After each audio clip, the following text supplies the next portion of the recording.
আমি মনে করি ওনারা এই পরিবারের সদস্য, এই পরিবারের সঙ্গে পরিচিত হবেন, এই পরিবারের সংস্কৃতি বুঝবেন, আচরণ বুঝবেন, লক্ষ্য বুঝবেন, উদ্দেশ্য বুঝবেন, আদর্শ বুঝবেন এবং সেই পথে থাকবেন।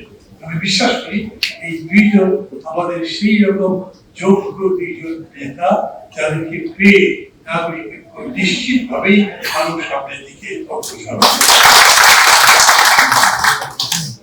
আমি খোলাখুলি একটা কথা ঘোষণা করি, আপনারা জানেন দেশে যেহেতু নির্বাচনের পাতার বইছে, আমরা সেই নির্বাচনী প্রক্রিয়ার মধ্যে আছি।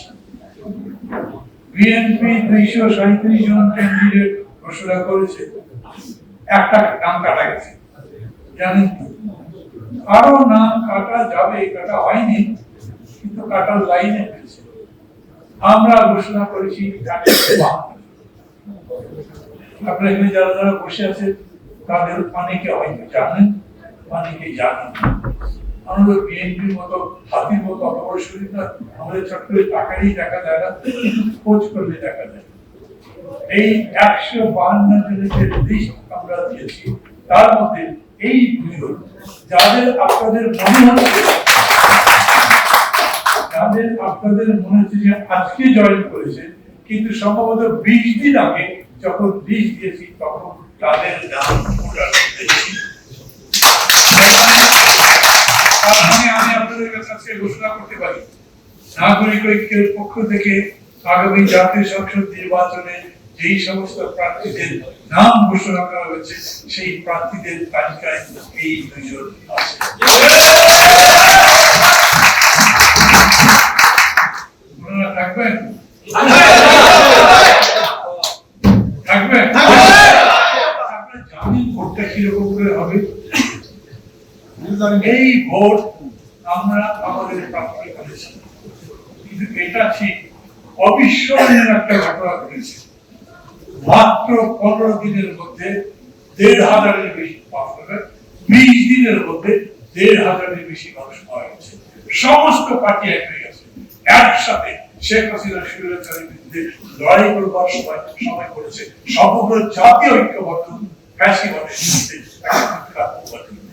এই যে ঐক্য, এটা ধরে রাখতে চাই। কারণ শেখ হাসিনা পালিয়ে গেছেন কোথায় জানেন সবাই, বলবার দরকার নেই। সেইখানে থেকে তিনি আবার টিভিতে কথা বলেন, তিনি বিভিন্ন অনলাইনে কথা বলেন, ওখান থেকে ভাষণ দেন এবং বাংলাদেশের স্বাধীনতা সার্বভৌমত্বের বিরুদ্ধে সরকার কাজ করে। ওখানে যে সরকারটা বসে আছে সেই সরকার বলেছে আমরা এই সরকার চিনি না, নির্বাচন হবে, নির্বাচিত সরকারের সাথে আমাদের সম্পর্ক না জানি নির্বাচনের প্রতি তাদের কত দয়া।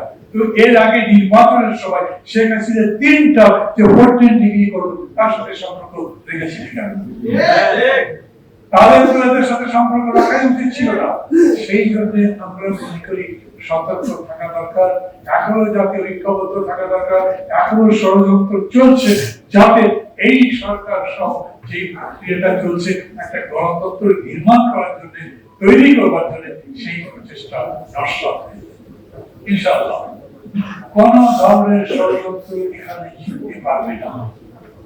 আমি মানি আমরা যেরকম করে সামনে যেতে চেয়েছিলাম সেই রকম করে যেতে পারছি না। আমি মানি আমরা যেতে যেতে হোঁচট খাচ্ছি, আমরা যেতে যেতে বাঁধে বাঁধে দেখছি ব্যারিকেড তৈরি হচ্ছে, আমরা যেতে যেতে দেখছি ডিজেলে যেই ব্যারিকেড আমরা ভাঙতে পারি, কিন্তু আশা করি ভাঙতে পারব। কিসের ভিত্তিতে আশা করি? স্বাধীনতা বন্ধ করি। বক্তৃতা খুব লম্বা করবো, কিন্তু কয়েকটা গুরুত্বপূর্ণ কথা বলতে চাই। এই যে নির্বাচন, এই নির্বাচনকে কিভাবে দেখেন আপনারা? অনেকটা আজকের সবার যিনি পরিচালনা করছিলেন আমাদের যে উপসাধারণ সম্পাদক সাকিব আনোয়ার আপনাদের কাছে বলেছেন, এই ভোট আগে ওই যতগুলো ভোট হয়েছে সেই ভোটের উত্তর দাও।